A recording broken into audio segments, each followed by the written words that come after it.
The December 3rd meeting of the City Council Subcommittee on Ways and Means will now come to order. Will the clerk please read the roll? Roll call of the members of the Ways and Means Subcommittee. Councilor Guanasso? Here. Here. Councilor Morbido is absent. Councilor Patch? Here. Here. Councilor Rotundo is absent. And Chairman Rizzo? Here. Here. Quorum is present. One item on the agenda that we have is a communication from the Retirement Board requesting acceptance of Massachusetts General Laws, Chapter 32, Section 20, Subsection 6, relative to the Retirement Board member compensation.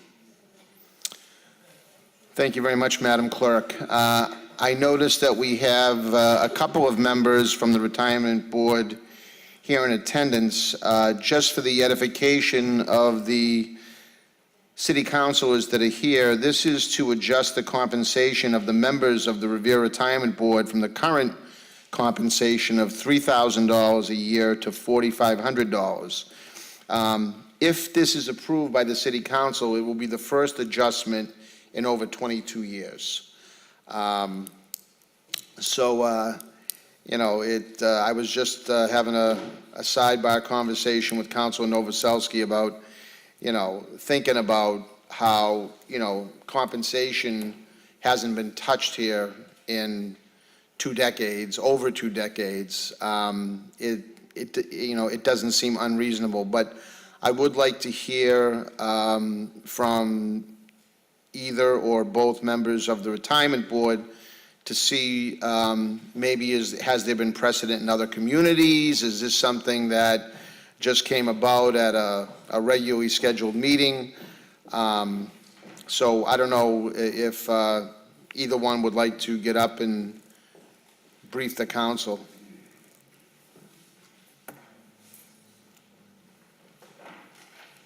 Mr. Chairman, John Henry, Chairman of the Retirement Board.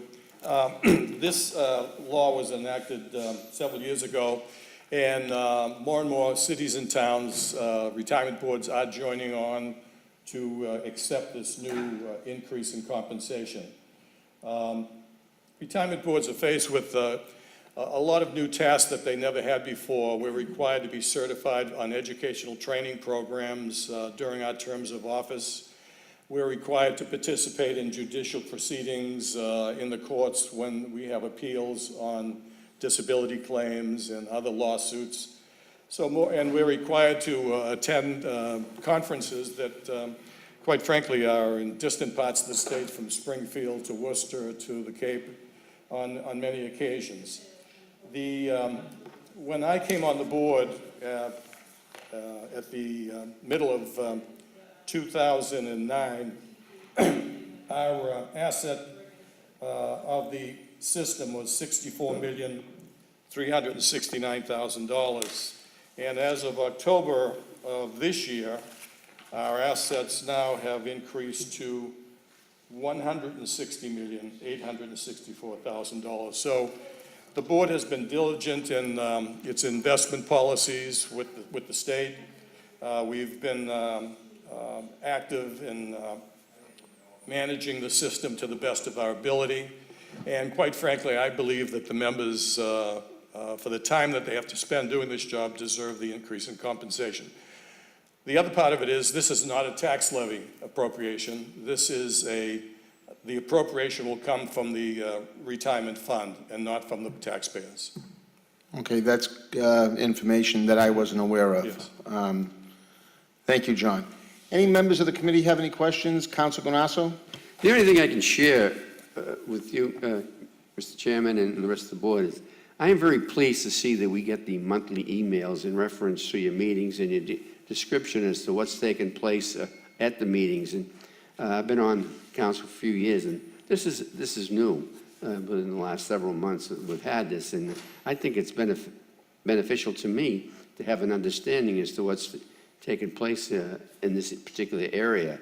I'm very mindful of the fact that our retirees are deserving of all the benefits in the world that they can get.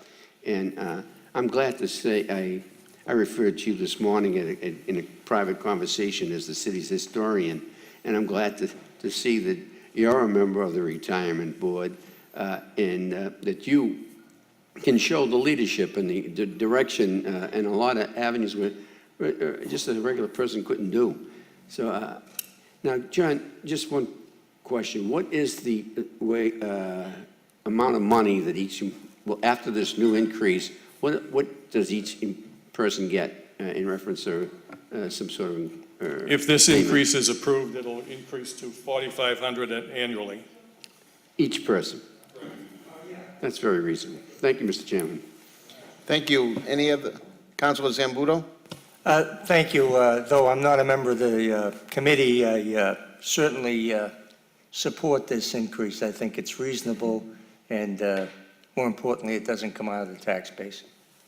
Thank you. Thank you, Councilor. Councilor Novoselsky. Thank you, Mr. Chairman. John, how many hours a week do these, and how many members are there on the board, on the commission? There are 5 members on the board, Five? and we meet monthly, but we're required to be certified educational training each year. We're required to submit financial statements of our own personal assets to the state. We're required, as everybody in public office is, to be in compliant with the conflict of interest laws. So we manage the assets of the fund as best as possible. Now, these training courses do they actually have to go to a facility to do it, or they do it online? We go all over the state for most of the retirement courses, but we do take the online courses from the Inspector General, from the Attorney General's office also. Mr. Chairman, I know, we even gave all the retirees a raise, I guess, this past year for the first time in For the first time in umpteen 30 years. And, and these 5 folks that are handling the retirement board are dealing with, what, $64 million? Now, where does that money? $160 million $164, I'm now. sorry. Now, this money comes from where? It comes from an appropriation by the city to the fund. The fund is invested in the state PRIT fund, and we hope that our financial advisors do well enough to totally increase our money as we have been doing over So the years. those increases will come out of the investments? Right. The investment money? So Correct. that's where it's not coming through the city No, funds? it's not a tax Even though levy. it's coming, they're getting a city check? No, we're a State check? distinct operation. We're not a city agency per se. Okay. So the money comes from the retirement fund, which is, the check will be From cut from the The retirement fund. State Retirement Board? Right. Good. No, the city Oh, board. it was city board, Right. but, that's, Mr. Chairman, I think this, this is reasonable. I think it's, a long time coming, but I just want to bring people, folks aware, like, this is not the only commission in the city. And you have several boards and commissions where people are paid for the time that they put in, even though it's once a month, or times that they may have to go to classes. And I'll just use the licensing commission as a example. I know a lot of these boards that we have and commissions haven't had raises since George was the mayor, when he first set it up at $800 a month, a year, annually. So that's $66 a month that they get for the time that they put into their, and, maybe it's time that we have to look for them. Things are doing pretty well for the city. And, the shop money, give them, make it $1,000 for every board, board to, instead of the 800. But, I think maybe we should send the communication to the mayor and make that suggestion. And I think it's time, I remember when I was on the planning board, I was getting $57 a month because it was 66, 67, and they took out taxes for state and federal. So I was only getting $57. And, John was aware of that, and I know there's a lot of things going on. So, I hope that this subcommittee will make that recommendation to the council and have the mayor look at all the boards and commissions in the city to make the appropriate changes. Thank you.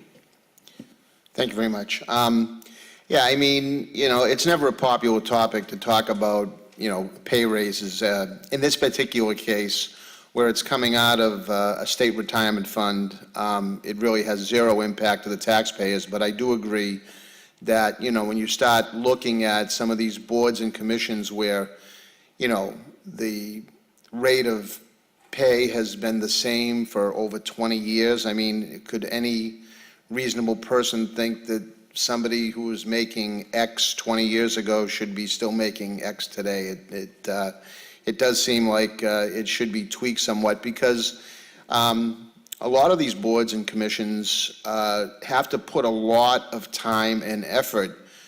The ones that come to mind for me is the Zoning Board of Appeals, awful lot of work that's done there. The License Commission, awful lot of work that's done there. I'm sure I'm like leaving some out, the Planning Board. I mean, they've got to review all the different zoning changes and amendments that they get presented with. So that,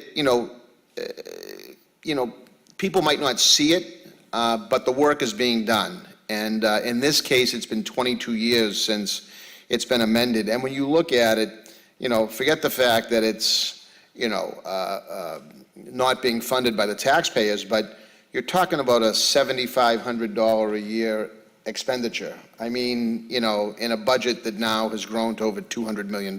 So,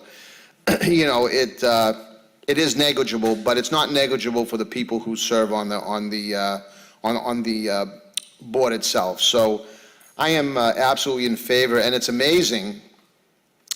John, you said when you joined the board in 2009, we had an asset value of 64 million. Now we're up to 160 million, which is, a combination, I believe, of, prudent investing, but also, us, the city, making up for our unfunded liabilities that had been created over a period of time. So, the city is doing, I think, an admirable job in trying to catch up and bring us to be fully funded, and so we can then tackle our, other post-employment benefit problem that we have that is equivalent, or I think maybe higher than what we have with our unfunded liability with the pension. So I absolutely support it. And Ashley, if it's okay with you, if you would call the roll of the members on the question of the increase. On the acceptance of Massachusetts General Laws, Chapter 32, Section 20, Subsection 6, relative to retirement board member compensation. Councilor Guanasso? Yes. Yes. Councilor Morabito is absent. Councilor Patch? Yes. Yes. Councilor Rotundo is absent. And Chairman Rizzo? Yes. Yes, the acceptance will be forwarded to the full City Council with a favorable recommendation. Thank you very much, Madam Clerk. I don't have any further business. So hearing and seeing no further business, that will conclude the Ways and Means Subcommittee meeting of December 3rd.